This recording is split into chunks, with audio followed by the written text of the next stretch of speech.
Alors, on va démarrer ce webinaire. Donc, bonjour et bienvenue à toutes et à tous. Donc, c'est le 6e webinaire Les chemins du mieux-être organisé par Espace Mom.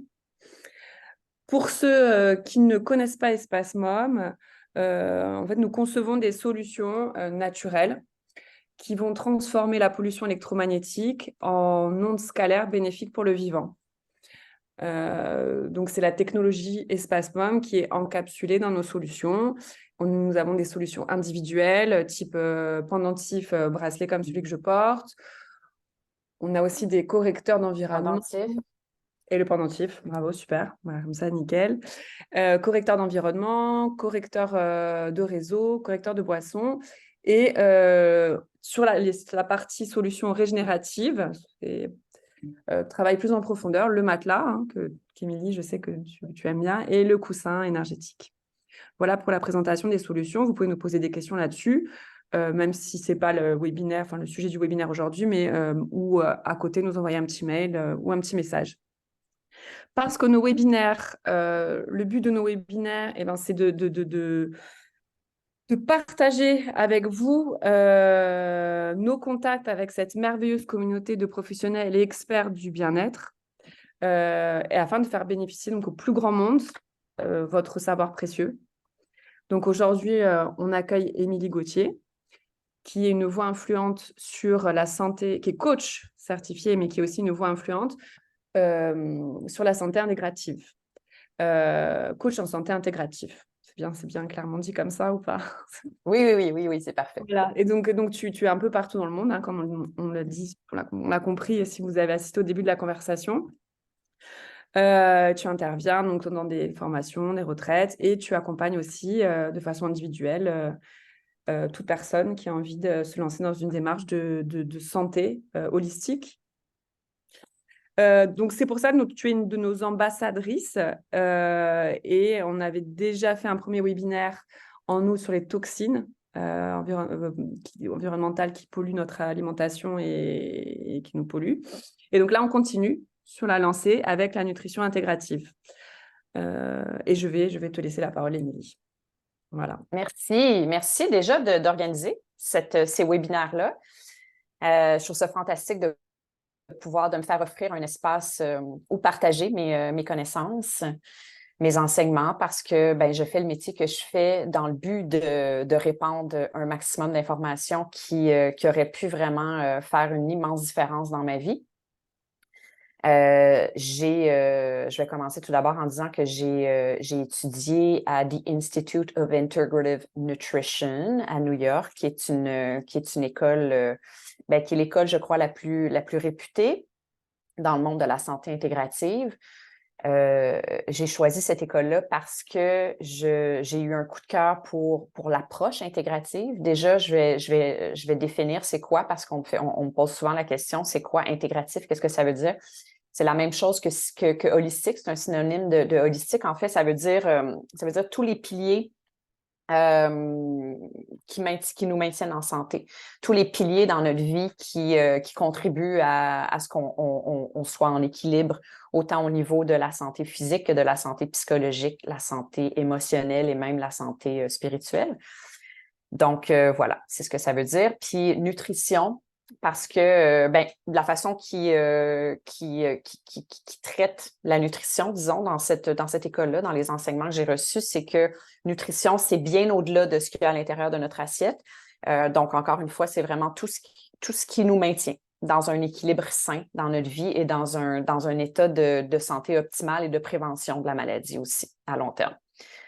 Donc voilà, quand Espace Mom m'a proposé de créer des webinaires, c'est bien entendu que j'ai offert la nutrition, le sujet de la nutrition. On a déjà parlé de toxines environnementales parce que ça aussi, je considère que c'est excessivement important, surtout dans l'ère moderne dans laquelle nous vivons aujourd'hui, principalement en fait. Mais la nutrition, parce que je crois que la nutrition, c'est vraiment notre médecine la plus douce, la moins invasive et la plus puissante pour notre santé, si on la prend dans ce sens-là. Mais ça peut aussi devenir un poison lent. Puis on est malheureusement, on n'est pas très, on est mal informé, on est mal éduqué, on manque d'informations, on n'est pas conscient que notre alimentation peut jouer un rôle aussi important sur notre santé. On le sait, mais on continue de le banaliser. Donc, il y a une raison pour laquelle on continue de le banaliser, c'est parce que c'est banalisé dans la société dans laquelle on vit, la société occidentale du moins. Et le système de santé actuel qui banalise. Moi, j'ai eu un cancer du sein et on a banalisé grandement l'alimentation, le rôle que l'alimentation a pu jouer déjà dans la création de la tumeur en question, mais dans sa guérison aussi après.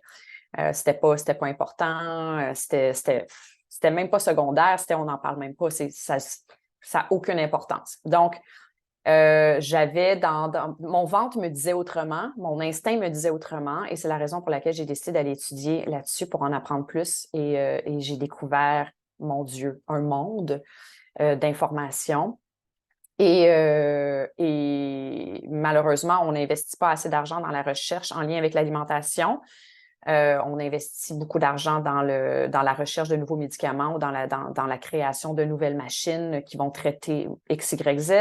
Mais malheureusement, pas assez dans l'alimentation, donc on ne peut pas dire que c'est nécessairement scientifique, mais il ne manque pas d'études. Il y a énormément d'études qui se font partout dans le monde, à ce jour même dans le monde scientifique, évidemment, en lien avec l'alimentation, et le data et les études sont là. En fait, les résultats sont là pour nous démontrer à quel point il n'y a aucun doute.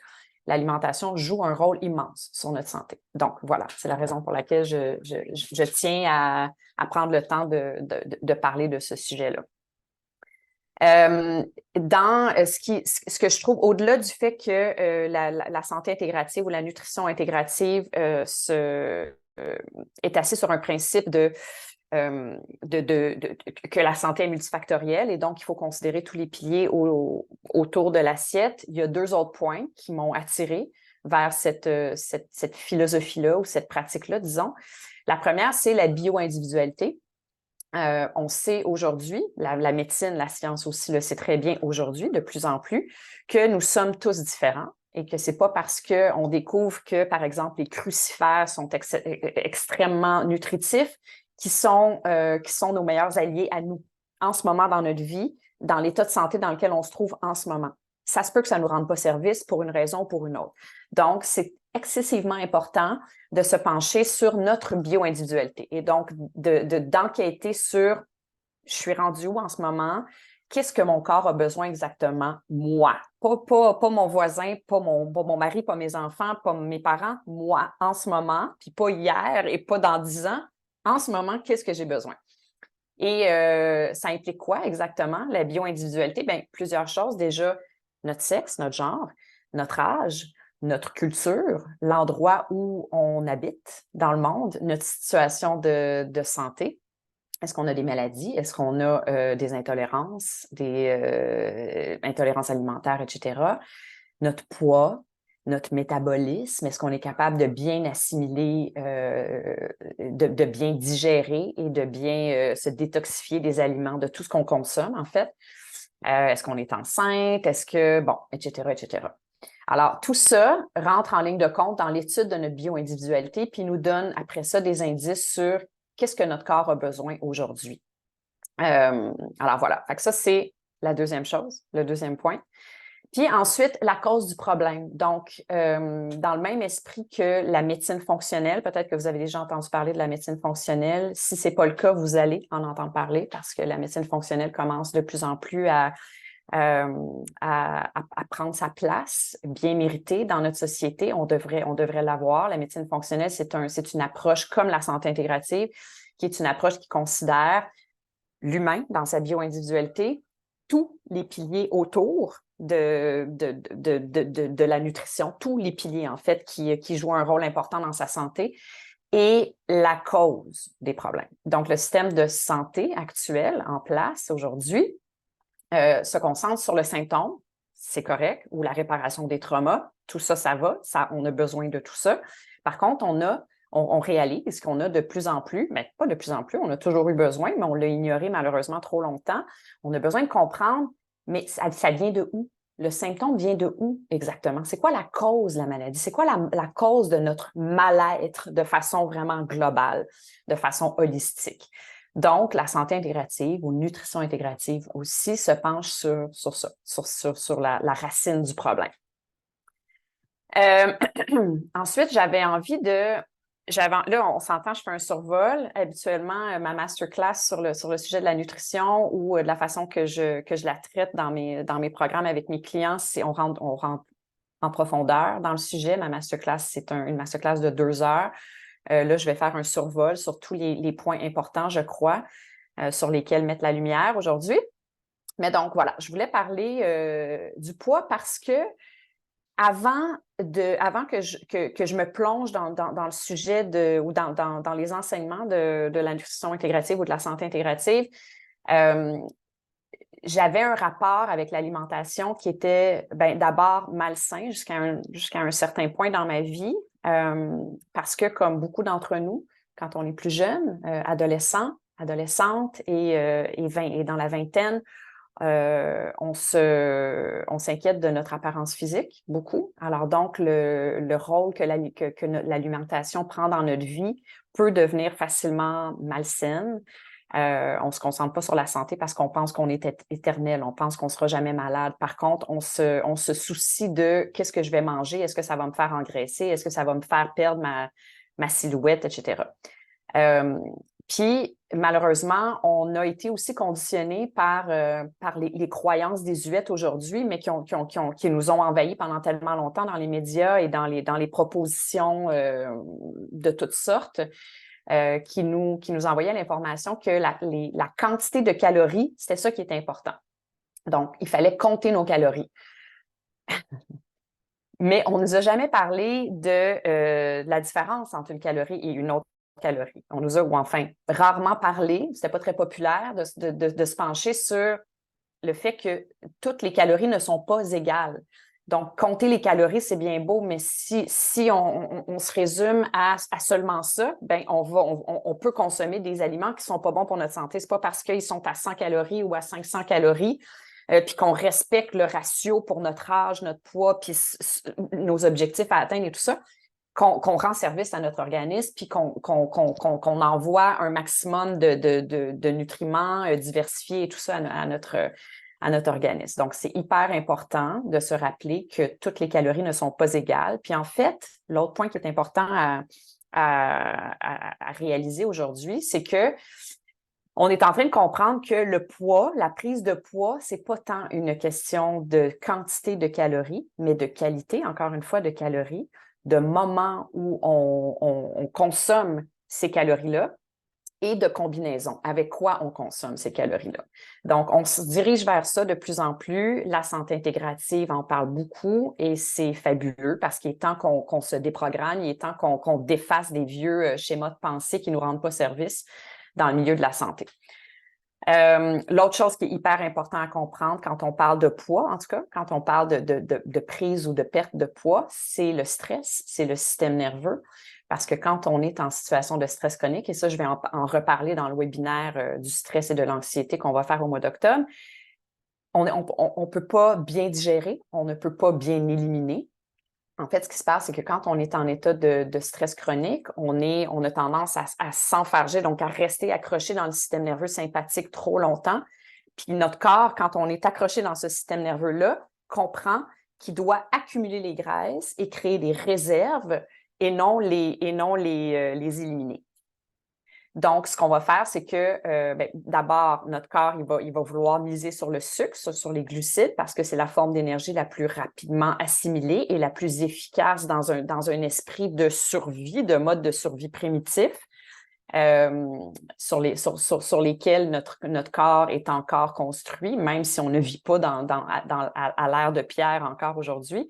Il reste qu'on a encore le même corps humain, le même cerveau primitif qui fonctionne exactement de la même façon. C'est important de comprendre ça. C'est important de comprendre que si on est stressé chroniquement, notre corps, il va d'abord se concentrer sur l'élimination des sucres qu'on a consommés. Puis si on n'a plus de sucre, quand il va être venu à bout de sa réserve de sucre qui est venue par notre alimentation, plutôt que d'aller éliminer, plutôt que d'aller plonger dans nos réserves de gras, il va demander à nos organes de créer plus de sucre parce qu'il comprend qu'on est en mode survie et donc on a besoin d'une source d'énergie rapide. Donc, on va accumuler les graisses parce que notre organisme va penser qu'éventuellement, on va se ramasser dans une caverne, on va avoir besoin de nos réserves parce qu'on va manquer de nourriture. Donc, ça va être important d'avoir une réserve de graisse, souvent au niveau de l'abdomen. Puis on peut parler aussi de résistance à l'insuline, mais ça, c'est des sujets dont je ne parlerai pas aujourd'hui, mais qui sont éventuellement importants à connaître. Donc voilà. Fait que le stress, ça, c'était mon petit topo stress rapide. Ensuite, avant de parler de l'alimentation, avant de sauter dans les aliments bons, mauvais et tout ça, j'ai aussi envie de parler de digestion parce que notre santé est assise sur notre digestion. Je veux dire, on ne peut pas...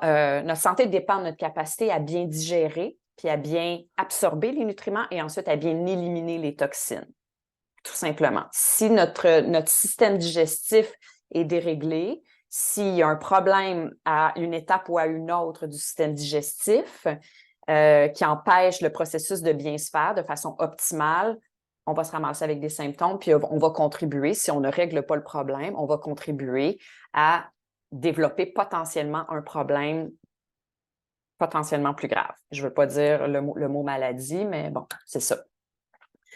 Donc, par exemple, la digestion commence dans notre bouche. Elle commence avec la mastication. On a besoin de bien mâcher parce que c'est en mâchant qu'on crée plus de salive et donc plus d'enzymes digestives. On commence à déconstruire les aliments avec les enzymes digestives dans la bouche. C'est super important. Si déjà cette première étape-là est mal faite, ça part mal. Donc, on commence par bien mâcher nos aliments. En fait, non. L'étape numéro 1, c'est se réguler, c'est de ne pas être stressé, comme j'ai dit tantôt. Étape numéro 2, de bien mâcher nos aliments.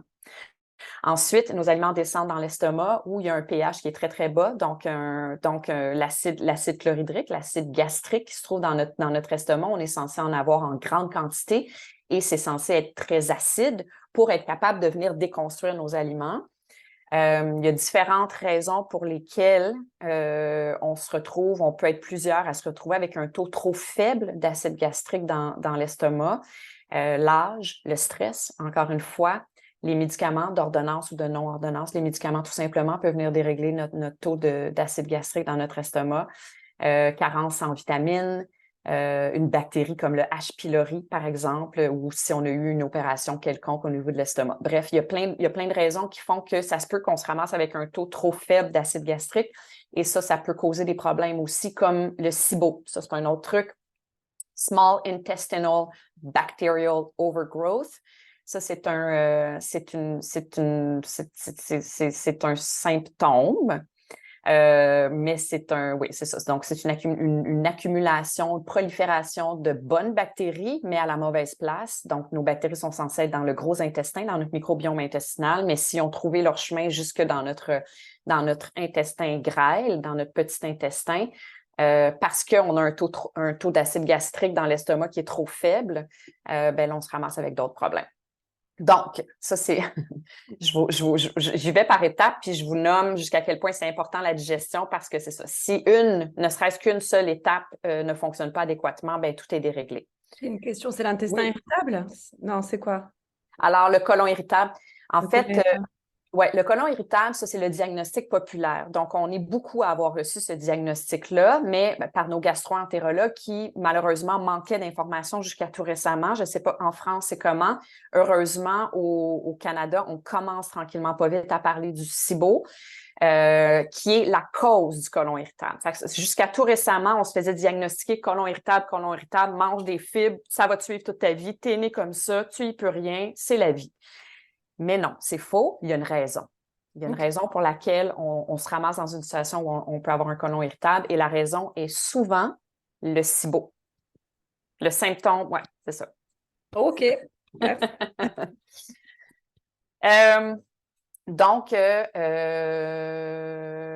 ça. Ensuite, l'autre étape, c'est Après être passé par l'estomac, on arrive dans l'intestin grêle où il y a le petit intestin où il y a les villosités. Les villosités, c'est comme des espèces de doigts comme ça. Ça sonne un petit peu sci-fi, mon truc. Mais bref, c'est comme des villosités, des longs trucs qui sont comme toutes, qui sont accrochés sur la paroi de l'intestin grêle. Et c'est eux qui sont responsables de l'absorption de nos nutriments, vitamines, minéraux, nutriments et tout ça. Si, encore une fois, si notre taux d'acide gastrique est trop faible, par exemple, ben, le processus d'assimilation, d'absorption des nutriments ne peut pas bien se faire. Une des raisons, c'est que les bactéries, si on a un SIBO, par exemple, c'est les bactéries qui vont sauter sur nos nutriments avant que notre corps, notre organisme saute sur nos nutriments. Fait qu'on peut manger ou penser, enfin, oui, on peut manger très, très bien une quantité phénoménale de légumes de toutes sortes. Si on a un SIBO, si on a des bactéries qui sont dans le petit intestin, ben on n'absorbera pas, malheureusement, en tout cas, un maximum des nutriments dont on serait censé absorber. Ensuite, dans le gros intestin, ben là, il y a le premier problème qu'il peut avoir, c'est si on a un intestin un côlon perméable, donc leaky gut en anglais, la perméabilité des intestins, voilà, en français. Qui est un autre problème. Encore une fois, je ne vais pas rentrer dans les détails de ce symptôme-là, mais c'est un petit peu, c'est de mèche avec le SIBO, avec le stress, avec la malbouffe, avec, bon, tout ça. Il y a plein de raisons qui peuvent faire qu'on se ramasse avec une perméabilité des intestins, mais si c'est le cas, le travail le mandat du gros intestin ne peut pas se faire adéquatement. Le mandat du gros intestin, c'est quoi? Bien, la première chose, c'est d'absorber les électrolytes restants dans les selles. Fait que la dernière étape, là, c'est des déchets que le côlon va recevoir, mais avant de les éliminer, il va commencer par absorber les restants d'électrolytes, puis ensuite, bien, il est censé éliminer tout ce qui ne nous sert pas, donc toutes les toxines. Si la paroi de notre intestin est perméable, c'est-à-dire que les cellules qui la construisent sont détachées à la longue, ça, c'est quelque chose qui peut se passer, encore une fois, dû à différentes choses, différents choix de vie, mode de vie, stress, etc. Les toxines vont s'échapper, puis vont rentrer dans notre organisme, puis là, ben, on va se ramasser avec des allergies, des intolérances alimentaires et, à long terme, de façon plus grave, des maladies auto-immunes. Ensuite, l'autre problème qu'on peut retrouver à cette étape-là de la digestion, c'est une dysbiose. La dysbiose, c'est un déséquilibre du microbiome. Donc, on a plusieurs microbiomes dans notre organisme, mais le plus important, c'est le microbiome intestinal, le microbiome qui se trouve dans notre gros intestin. Et quand il y a un déséquilibre, donc ce n'est pas tant une question de quantité de micro-organismes vivants. Donc, je retourne un petit peu en arrière. C'est quoi un microbiome intestinal? Parce qu'il y a des gens qui ne savent pas nécessairement c'est quoi un microbiome, tout simplement. Bien, c'est des micro-organismes vivants. Donc, c'est soit des bactéries, soit des levures ou soit des champignons qui sont nécessaires. C'est nos amis, on les veut, c'est nos petits soldats, c'est ceux qui sont responsables de tout plein de différents processus, dont déjà celui d'être notre système immunitaire, de nous défendre des pathogènes extérieurs et des potentielles toxines, bon, etc. Une dysbiose, c'est quand il y a un manque de variété principalement. Ce n'est pas tant une question de quantité. Oui, on a besoin d'en avoir quand même beaucoup, mais le problème majeur qui est responsable d'une dysbiose, c'est souvent une question de diversité. On a besoin de tout plein de différents types de bactéries, de tout plein de différentes souches de bactéries, de champignons et de levures. C'est quoi le rôle? Déjà, notre microbiome intestinal, bien, 70% et même plus de notre système immunitaire. Notre système immunitaire se trouve dans notre microbiome intestinal. C'est comme notre ADN. Ensuite, 90% de la production de la sérotonine et de la dopamine est synthétisée, se fait dans notre microbiome intestinal et non dans notre cerveau, contrairement à ce qu'on pourrait croire. Ensuite, ils vont nous protéger, comme je disais tout à l'heure, des pathogènes, des toxines diverses qui peuvent s'infiltrer, qui peuvent se retrouver à l'intérieur de notre organisme. C'est responsable du maintien de notre santé mentale avec l'axe HPA, axis en français, l'axe cerveau-intestin, le nerf vague, donc le fameux nerf vague, qui est comme l'autoroute des neurotransmetteurs qui relie le cerveau et l'intestin et qui va dans les deux sens, qui nous maintient dans une santé optimale 24 heures sur 24. Donc, le microbiome intestinal joue un rôle très important là-dedans, mais c'est aussi là qu'on va synthétiser beaucoup de minéraux et de vitamines, puis qu'on va métaboliser les nutriments aussi. Donc, quand on est en état de dysbiose, ça ne va pas. Il y a plein de symptômes avec lesquels on peut se retrouver qui peuvent avoir une origine. L'origine peut être une dysbiose du microbiome intestinal.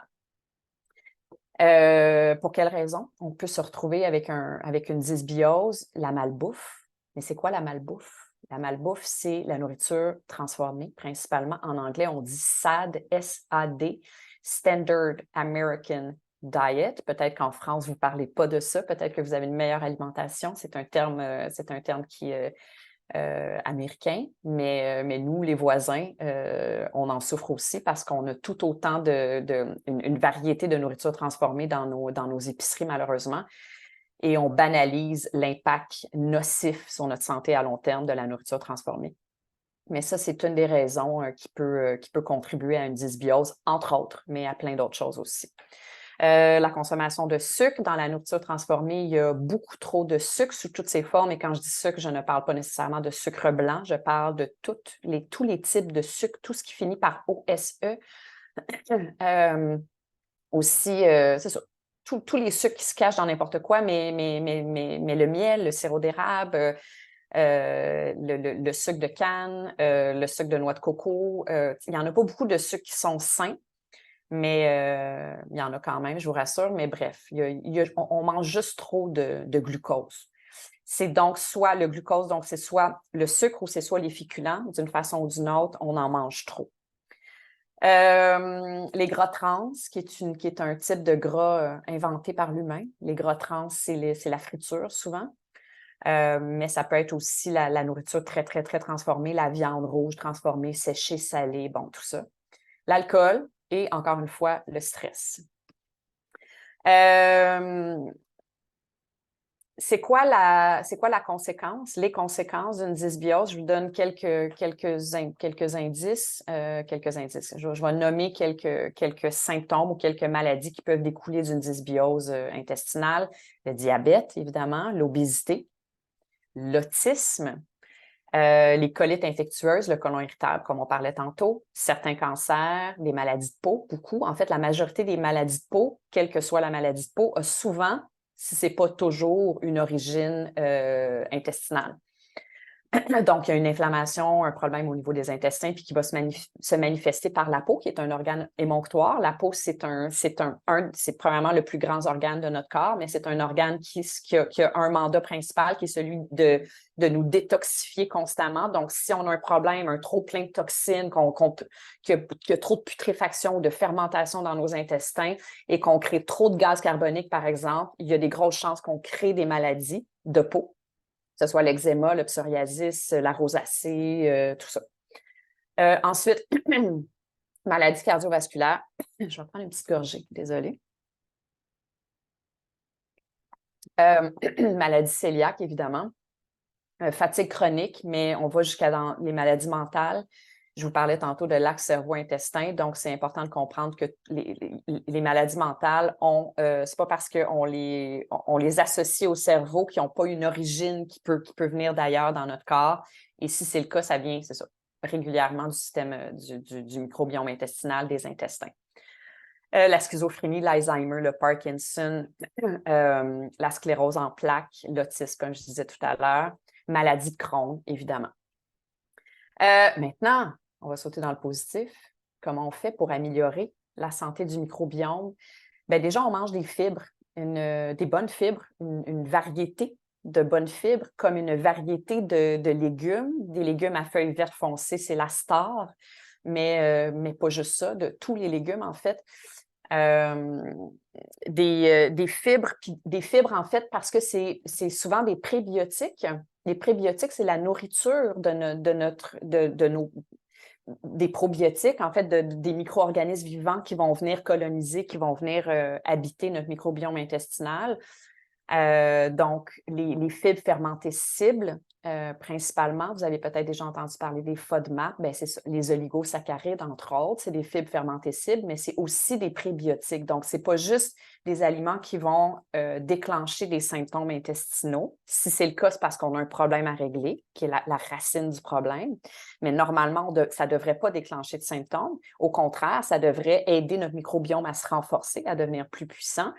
Donc, ça ressemble à quoi déjà? Des fibres fermentées cibles, des prébiotiques, tout ce qui est dans la famille des oignons. Déjà, donc l'ail, les oignons, les échalotes, les poireaux, les pommes, les poires, le melon d'eau, les bananes, plusieurs crucifères, dont le brocoli, des grains entiers, des légumineuses, les graines de lin. Bon, tout ça, il y en a plusieurs, il y en a vraiment beaucoup, beaucoup. Ensuite, comme je disais tantôt, diversité. Excusez-moi, il faut juste que... Il y a beaucoup de bruit à l'extérieur, fait que j'essaie de fermer la fenêtre.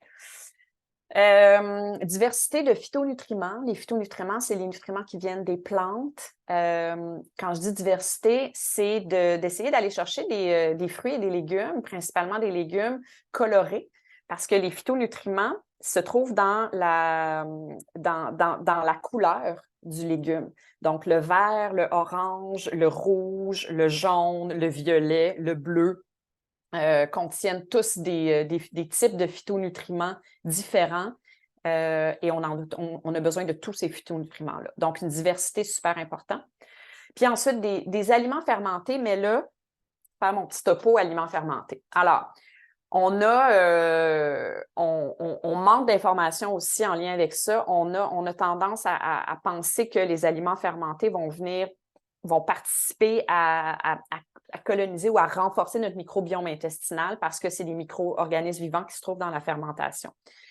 Oui, si on les met directement, si on prend les aliments fermentés puis on les met dans nos intestins directement, mais ce n'est pas le cas. Les micro-organismes vivants qui sont contenus dans les aliments fermentés ont beaucoup de choses à traverser avant de se rendre là, le système digestif. Il faut qu'ils traversent déjà l'acide chlorhydrique, l'acide gastrique qui se trouve dans notre estomac, puis la chaleur, il fait chaud dans notre système digestif, dans notre tube digestif, il fait super chaud. Donc, les micro-organismes vivants, c'est des petites bêtes qui sont très, très, très fragiles et qui de façon générale, selon les études, ne survivent pas jusqu'au microbiome intestinal. Donc, on n'a pas prouvé que ça nuit. En fait, c'est sûr que ça ne nuit pas, à part s'il y a une situation de santé particulière, mais de façon générale, ça ne devrait pas nuire. Mais on n'a pas prouvé que ça aide, mais on n'a pas prouvé que ça n'aide pas non plus. Donc, moi, ce que je dis, c'est qu'on continue d'en manger déjà parce que c'est plus facilement digérable, parce que quand les bactéries sont installées dans l'aliment en question, il y a comme une espèce d'étape de la digestion qui est déjà faite. Puis, dans certains cas, les nutriments vont avoir été quintuplés. Bon, je ne vais pas dire quintuplés, mais mettons doublés, peut-être dans certains cas triplés. Donc, c'est super favorable pour nous. C'est très bon pour la santé, mais il ne faut pas les prendre dans une optique de remplacer des probiotiques, la prise d'un supplément de probiotiques, par exemple, ou de guérir ou de renforcer ou de guérir une dysbiose ou de renforcer notre microbiome, parce que ce n'est pas prouvé. Que ça a un réel impact. Puis comme je disais tout à l'heure, il y a des grandes chances que les micro-organismes vivants ne survivent pas à tout ce processus-là. Donc, oui, je dis de prendre des probiotiques. En fait, dans la majorité des cas, ça peut vraiment aider à pas mal toute notre santé holistique, notre santé intégrale, notre santé globale. Donc, des probiotiques, mais il faut bien choisir nos probiotiques parce qu'encore une fois, ils ne sont pas tous égaux. Les suppléments, les probiotiques ne sont pas tous égaux. Puis, il faut vraiment faire attention de choisir des probiotiques qui sont encapsulés dans une membrane qui résiste à l'acide gastrique et à la chaleur pour s'assurer un maximum de taux de survie des micro-organismes. Pour qu'ils fassent une différence, il faut qu'ils soient encore vivants quand ils arrivent à destination. Donc, voici mon petit topo probiotique. Maintenant, je vais sauter dans la nourriture. La première chose que j'ai envie de dire, c'est la composition de notre assiette. C'est super important de miser sur une assiette qui contient la moitié de notre assiette devrait contenir des légumes, pas des fruits, des légumes.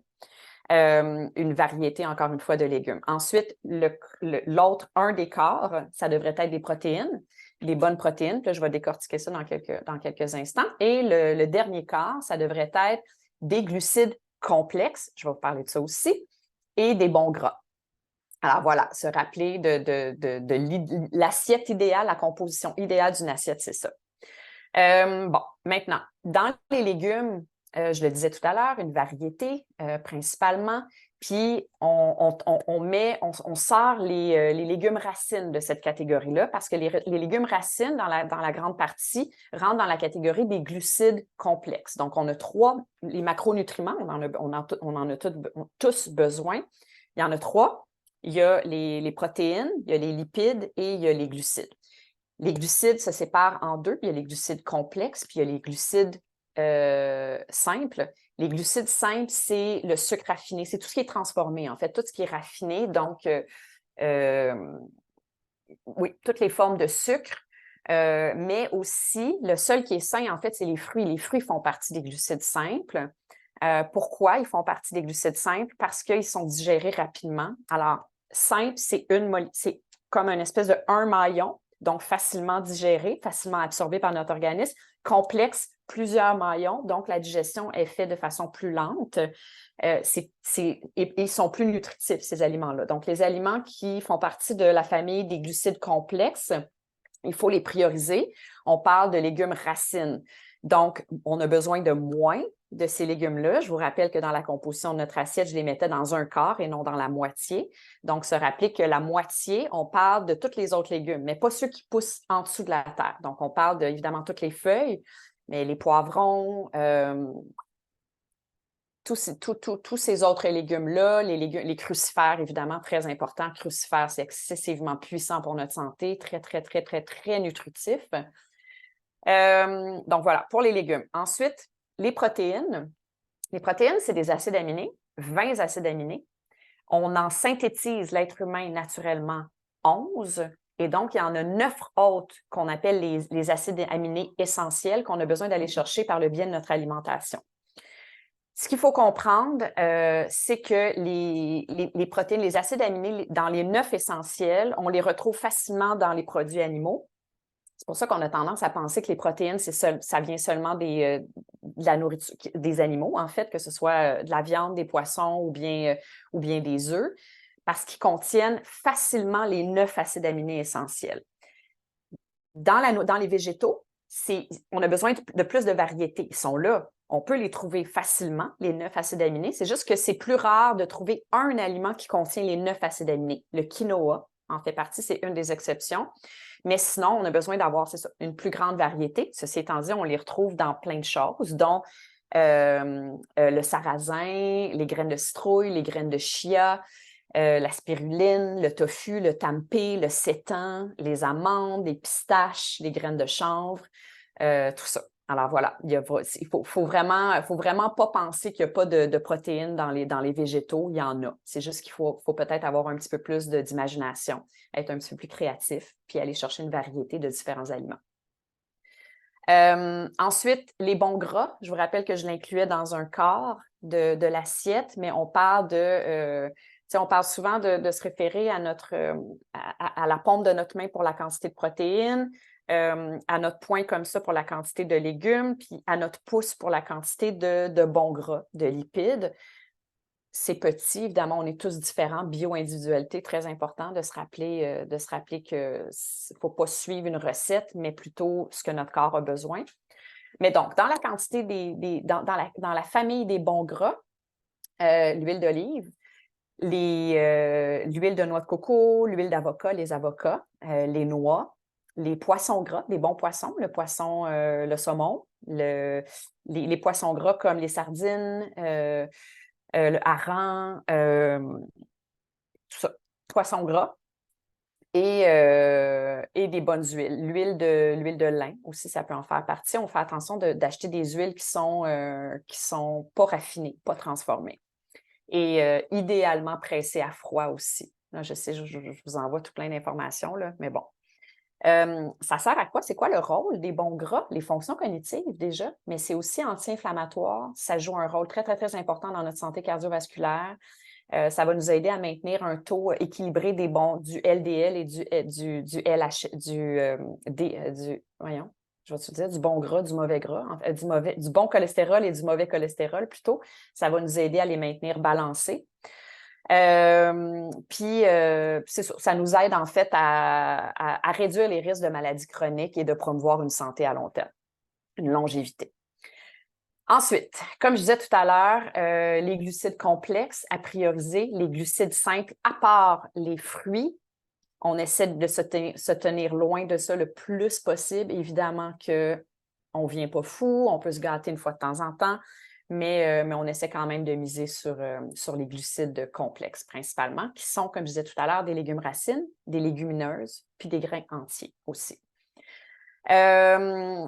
Les glucides, c'est la forme d'énergie priorisée par notre organisme, mais encore une fois, on peut aller les chercher dans une bonne source de glucides. Donc, on n'est pas obligé de prendre une barre de chocolat quand on sent qu'on a besoin de sucre ou que notre corps a besoin d'une petite dose d'énergie. On peut aller les puiser dans une forme plus saine de glucides comme les patates douces, comme les pois chiches, comme les grains entiers, donc un riz brun ou bien un quinoa, etc. Puis, ça va nous aider aussi à maintenir un poids santé parce qu'il y a beaucoup de fibres dans les glucides complexes. Puis, c'est important, comme je disais tout à l'heure, de manger une variété, une bonne quantité de fibres saines, dont les glucides complexes, comme les glucides complexes.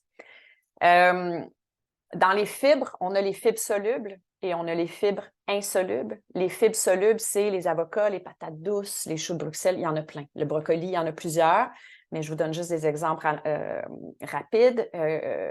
Et on a besoin des deux. Donc, à quoi servent les fibres solubles? Bien, entre autres, ça va ralentir la digestion, puis ça va augmenter le temps de transit. Tandis que les fibres insolubles, qui peuvent être des fèves, des pommes, des grains entiers, quelques noix, des amandes, elles vont donner du volume au sel, puis elles vont permettre une meilleure régularité. Si on est côlon irritable, entre autres, on a des problèmes de constipation, par exemple, les fibres insolubles, on devrait les mettre de l'avant principalement. Il ne faut pas oublier de boire beaucoup d'eau. Par contre, quand on intègre plus de fibres à notre alimentation, c'est important aussi de boire beaucoup d'eau. On parle de 2 litres d'eau par jour. 2 litres d'eau pure ou filtrée, une bonne eau saine, idéalement pas celle du robinet. Alors, voilà. Pourquoi? Là, oui, c'est ça. L'autre chose que je veux parler, c'est les carbohydrates raffinés. En fait, les sucres simples, les glucides simples, c'est toute la même chose. Pourquoi on les tasse? Pourquoi elles ne sont pas bonnes pour la santé? Bien, il y a 2 points principaux, au-delà du fait en fait, elles manquent de nutriments. Pourquoi? Parce qu'elles ont été dénudées, dans la majorité des cas, de leur enveloppe nutritive, comme le riz, par exemple. Entre le riz brun et le riz blanc rentre dans la catégorie des glucides simples, tandis que le riz brun rentre dans la catégorie des glucides complexes. Pourquoi? Parce qu'il y en a un qui a été raffiné, donc on a enlevé la membrane nutritive, les fibres, et on l'a parce que au départ, dans le monde, dans l'industrie agroalimentaire, la raison pour laquelle on a commencé à faire ça dans notre monde moderne, c'était pour que l'aliment ait une durée de vie plus longue sur les étagères dans nos épiceries. Mais on ne pensait pas à la santé de l'individu quand on a pris cette décision-là. Parce que déjà, on perd toutes les fibres, on perd tous les nutriments. Ça, c'est le numéro 1. Puis le numéro 2, c'est que ça va créer une montée du taux de sucre dans le sang rapidement. Parce que, étant donné que les fibres ne sont pas là, la digestion se fait plus rapidement. L'absorption des sucres contenus dans le grain de riz va se faire plus rapidement, ce qui fait qu'on va avoir, le sucre va monter drastiquement dans notre sang. Puis la réponse à ça, ça va être notre pancréas qui va se mettre à créer plus d'insuline, parce que l'insuline, c'est l'hormone qui est responsable de venir redistribuer les petites molécules de sucre à l'intérieur de nos cellules. Et là, un bras-le-bas de combat peut être enclenché et on peut se ramasser avec une situation comme la résistance à l'insuline, dans laquelle je ne me plongerai pas aujourd'hui parce que c'est un sujet en soi. Mais bon, je vous le mets comme ça, vous allez en avoir déjà entendu parler. Oui, c'est ça. Donc, tout ce qui est transformé, raffiné, les hydrates de carbone, les féculents, on en mange trop et ça ne nous rend pas service pour les 2 raisons, principalement pour les 2 raisons que je viens de vous nommer. On retrouve quoi dans cette famille-là? Le pain blanc, tout ce qui est raffiné, en fait. Tout ce qui est blanc, la farine blanche, le pain blanc, les pâtes blanches, le riz blanc, le sucre, etc. Maintenant, ah oui, je voulais parler de la synergie alimentaire. C'est un sujet qui est tellement fascinant. Si jamais ça vous intéresse, j'ai un programme préenregistré en ligne sur mon site qui est vraiment très abordable, 99 dollars canadiens. Et je rentre en profondeur dans ce sujet-là qui est absolument fascinant. Je ne peux pas malheureusement m'étirer là-dessus aujourd'hui, mais je vous donne une idée. On découvre dans le monde de l'alimentation, de la nutrition de plus en plus qu'il y a des aliments qui, lorsqu'ils sont combinés, ils vont s'empuissancer. Ça, c'est un nouveau terme que j'aime beaucoup, que j'utilise régulièrement. Ils vont s'empuissancer l'un l'autre, que ce soit par l'absorption, c'est-à-dire que si, par exemple, il y a un aliment qui contient une vitamine quelconque, un micronutriment, disons que c'est la vitamine C, qui est une vitamine qui est que ce soit une vitamine qui est liposoluble ou hydrosoluble, donc qui est soluble par l'eau ou qui est soluble qui va être absorbée par l'huile ou par l'eau. Si on la combine avec un aliment qui contient de l'huile ou qui contient de l'eau, bien, ça va promouvoir l'absorption de la vitamine qui est contenue dans l'autre aliment. Donc, la synergie alimentaire est fascinante. Puis c'est une très, très bonne idée de la considérer de plus en plus dans nos choix alimentaires, puis dans la composition de notre assiette. Ça peut être aussi tout simplement dans les molécules qu'un aliment ou que l'autre aliment contient, qui vont promouvoir l'absorption de l'un ou de l'autre, ou qui vont même potentiellement doubler la quantité de nutriments ou de bienfaits, en fait, sur notre organisme. Je vous donne des exemples. Disons, je disais tout à l'heure, vitamine C, puis le fer, par exemple, parce que la vitamine C permet une meilleure absorption du fer. Donc, ça pourrait ressembler à quoi? Les épinards qui ont du fer, puis les fraises qui ont de la vitamine C. Ça peut être des betteraves ou du persil, vitamine C, betterave, fer. Les mettre ensemble, ben ça met encore plus de chance. Ou comment dire? Ça empuissance, c'est le mot qui me vient. Ça empuissance les deux aliments, en fait. Ensuite, des bons gras avec des aliments qui contiennent de la caroténoïde, par exemple, comme la lycopène, la bêta-carotène, parce que les caroténoïdes sont liposolubles. Donc, quand on les mange avec des aliments qui contiennent des bons gras, comme par exemple de l'huile d'olive, combinée avec des carottes, ou bien de l'huile de noix de coco combinée avec des brocolis, ben on va venir permettre une meilleure absorption de la caroténoïde ou de la lycopène, par exemple, dans notre organisme. Ensuite, l'autre raison pour laquelle on aimerait considérer la synergie alimentaire, ça serait pour permettre une balance du taux de sucre dans le sang. Il y a plusieurs choses à retenir en lien avec ça, mais je vais y aller dans le plus simple. Par exemple, quand on mange un fruit seul, le fruit, je vous rappelle, il rentre dans la catégorie des glucides simples. Quand on mange un fruit seul, l'organisme, sur un ventre vide, l'organisme, il va se jeter sur l'aliment puis il va absorber les sucres rapidement. Ça va créer une montée du taux de sucre dans le sang et ça va déclencher tout le processus le pancréas, la libération de l'insuline, etc., et éventuellement de la cortisol, etc., etc. Donc, on ne veut pas ça. On veut éviter le taux de sucre. On veut que le sang absorbe le sucre lentement. Donc, on veut ralentir la digestion avec des fibres ou avec des protéines. Parce que, comme je disais, de manger un sucre seul, le taux de sucre il va monter rapidement dans le sang. Tandis que si on mange des noix, par exemple, ou si on mange protéines quelconques, fromage, si vous mangez des produits laitiers avec une pomme, bien, ça va venir ralentir la digestion du sucre contenu dans la pomme et ça va empêcher la montée du taux de sucre dans le sang rapide et toutes les conséquences négatives qui peuvent découler de ça.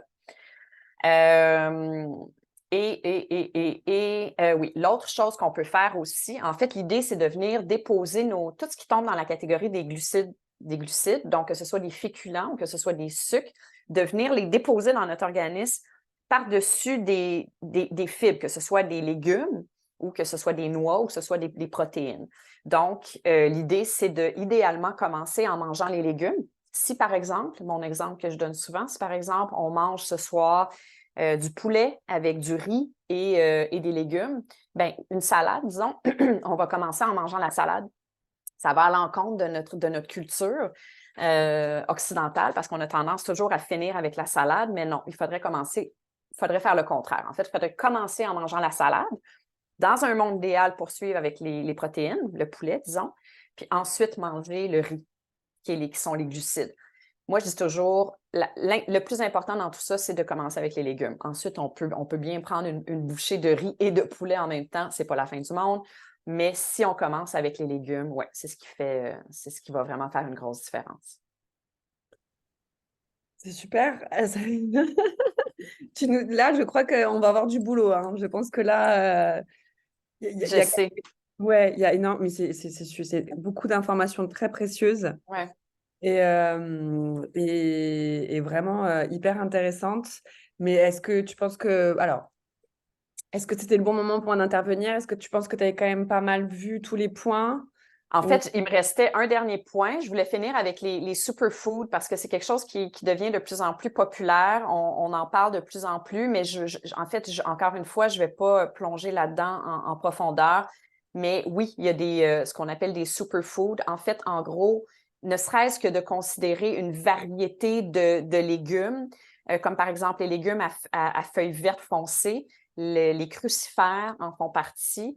Mais une variété colorée de légumes, déjà, on est dans une optique de superfood, comment on dirait ça en français, des aliments puissants pour notre Super santé. aliments? Comme, Des super aliments, ben oui, voilà. ouais. Parce que c'est ça, on a besoin en fait de tout ce qui est, tu sais, la lycopène, les polyphénols, la quercétine, la bêta-carotène, comme je parlais tantôt, on a besoin de tout ça. Mais sinon, les épices, des bonnes épices, pas des épices qui traînent dans notre tiroir de cuisine depuis 2002, mais tu sais, des bonnes épices variées, comme le romarin, entre autres, la cannelle, le curcuma, mon Dieu, il y en a plein qui sont vraiment très, très puissantes, très bonnes pour la santé. Les algues, les champignons, les grains comme le cacha ou des baies comme l'açaï, par exemple. Donc voilà. Mais il y en a plein, il y en a tout plein, mais essayer de miser là-dessus, ouais, de commencer à en intégrer de plus en plus dans notre alimentation, c'est vraiment une super bonne idée. Voilà, c'est tout. Ouais. Et le kéfir, tu connais ou pas? Oui, mais le kéfir, c'est fermenté. C'est Alors, le fermenté. kéfir, c'est. Ouais, Fermenté, ouais. ouais. Fait que ça rentre dans la catégorie des aliments fermentés dont je parlais tout à l'heure. On parlait tout à l'heure. Ouais. Ouais. Et toi, est-ce que tu as un petit rituel que tu peux nous partager? Parce que souvent, on nous a pas mal parlé de place de l'eau d'argile. Alors moi, je ne sais pas quelque chose que je fais, donc je vais peut-être pas la meilleure. Oui, et de les mettre sur le correcteur de boisson et de laisser poser toute la nuit de l'eau avec de l'argile. Je ne sais pas si ça t'évoque quelque chose. Un petit Quel genre? Est-ce que c'est de l'argile verte? Quel genre d'argile? Alors, écoute, je suis pas spécialisée là-dedans, moi, mais en tout cas, bon, enfin, même si c'est pas ça particulièrement, mais toi, est-ce que tu as un petit rituel, quelque chose de facile? Alors, en mettant en place tout le programme et quelque chose où on se dit, bon, peut-être que si je fais un petit peu ces rituels-là tous les jours déjà, commencer la journée avec quelque chose en particulier ou... Oui.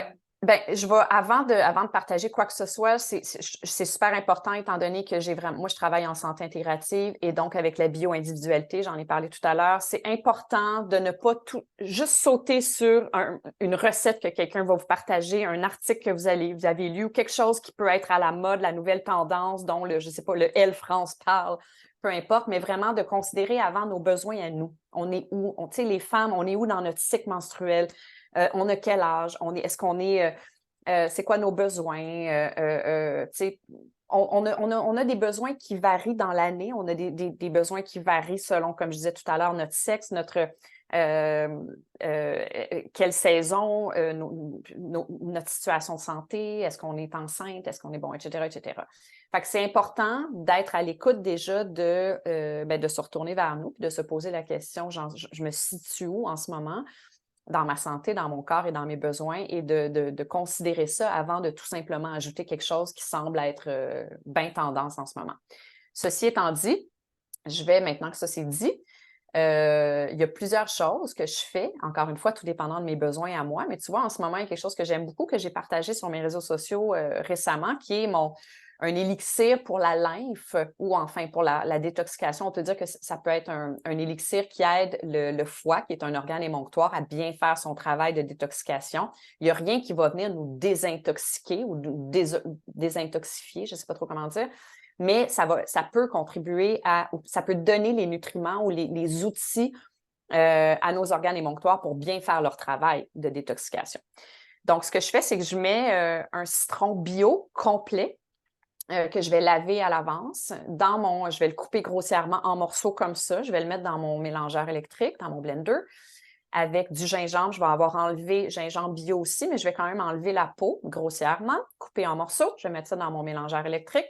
Je vais ajouter un petit peu de miel pur, pas beaucoup, c'est pas nécessaire, c'est facultatif. Moi, j'en mets un petit peu pour le goût.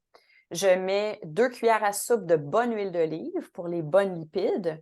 Je vais mettre quelques grains d'un bon sel. Le sel que j'utilise pour les minéraux, c'est le sel celtique que j'aime vraiment beaucoup, qui est un sel qui vient de la France.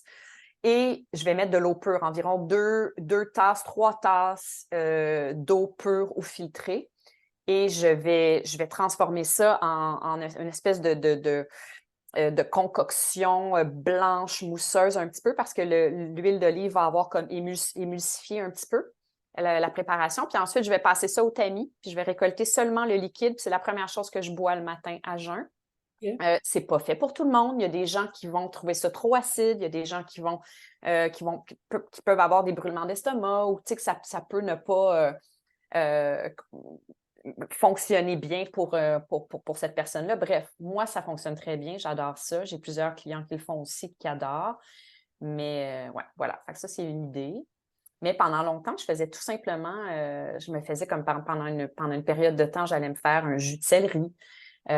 Ou bien tout simplement une eau citron, ou bien une petite tisane le matin.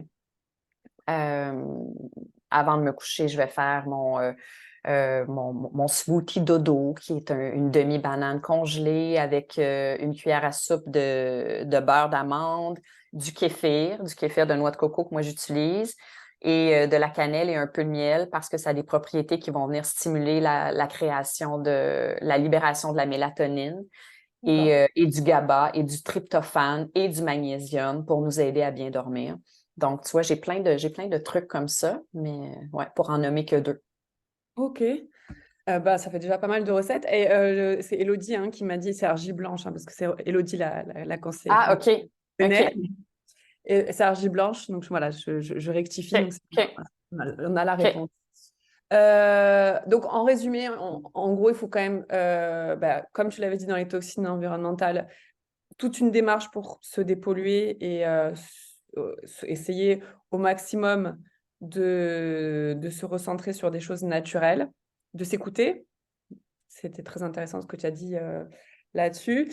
Il y a quand même des choses qui sont validées par la science où on sait que, effectivement, même si on s'écoute et qu'on va faire attention et qu'on va créer son propre régime, il y a quand même des grandes règles des règles qui vont nous aider à aller mieux.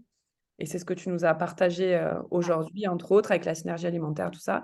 Si on veut suivre ton accompagnement et si on a des questions et qu'on a peut-être, je ne sais pas, des sensibilités particulières qu'on a envie d'échanger avec toi, je vais tout de suite partager mon écran pour donner tes coordonnées. Hop, voilà, j'espère que tout le monde va bien. Sur mespetitesrévolutions.com, on peut prendre rendez-vous. Et de toute façon, nous, on peut vous faire passer le contact d'Émilie, qui revient en octobre, effectivement, pour le stress chronique. Ce sera le 12 octobre. La date, vous pouvez déjà l'enregistrer dans vos agendas. Ce webinaire sera disponible en replay à partir de demain, après-demain. Il sera envoyé aux personnes qui étaient inscrites et il sera disponible dans notre prochaine webinaire pour tout le monde. Et n'hésitez pas à vous inscrire à la newsletter pour qu'on puisse après communiquer avec vous sur les dates des prochains webinaires, celui d'Émilie pour avoir le lien pour vous inscrire. Et si vous avez besoin de plus d'informations sur aussi les solutions qui sont développées chez Spasmom pour aider justement à s'éloigner de la pollution, aussi à réguler notre stress. Tu as beaucoup parlé du stress et à se reconnecter. Voilà, vous pouvez aller faire un tour sur notre site internet ou nous contacter. Bon, j'espère que ce webinaire a plu à tout le monde. J'espère qu'Émilie, nous, on se revoit le 12 octobre. Et merci à tout le monde. Je te laisse le mot de la fin. Oui, en fait, c'est ça, comme je disais tout à l'heure, si vous allez sur mon site Internet dans la section programme, il y a 3 programmes. Il y en a 2 d'enregistrés, de préenregistrés qui sont vraiment très, très abordables. J'ai un programme alimentation qui rentre encore plus en profondeur dans ce que j'ai échangé aujourd'hui. Et j'ai le programme détoxication, le programme Révolution Toxine, comme je l'appelle. Mais sinon, j'ai un programme live coaching de groupe qui commence le 24 septembre, qui est le programme Reset, qui va durer 7 semaines. Si jamais ça vous intéresse, on va vraiment se plonger dans la santé intégrative, donc dans tous les piliers dont je parle. Voilà. Et super, c'est noté. On communiquera dessus. Merci. Excellent. Merci. À très bientôt. Merci à toi. Merci. Bye bye.